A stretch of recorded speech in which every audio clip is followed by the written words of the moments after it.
Diabetics হলে মিষ্টি তো বটেই, ভাত আলুও চলে যায় না এর খাতায়। করলা, লাউয়ের রস, মেথি ভেজানো পানি, কাঁচা হলুদ সহ রাজ্যের শাকসবজি তখন পথ্য।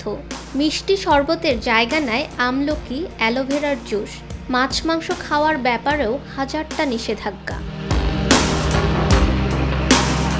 ডায়াবেটিক্সের রোগীদের খিদে পেলেই বাটি ভর্তি মুড়ি, শসা বা শুকনো চিড়া ধরিয়ে দেওয়া হয়। এখানেও অবশ্য প্রশ্ন আছে। কেউ বলেন ডায়াবেটিক্সের মুড়ি খাওয়া ভালো, এতে রক্তে শর্করা বসে থাকবে। আবার কেউ বলেন মুড়িতে ইউরিয়া বেশি।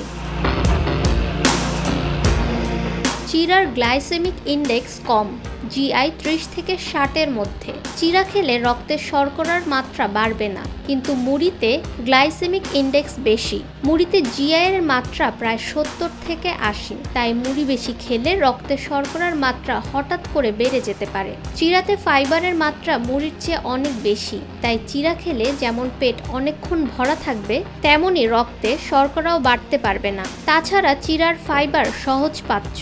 ওটস, কর্নফ্লেক্স, ব্রাউন ব্রেডের মতো খাবার খেলে যাদের হজমে সমস্যা হয় তারা অনায়াসেই চিড়া খেতে পারেন।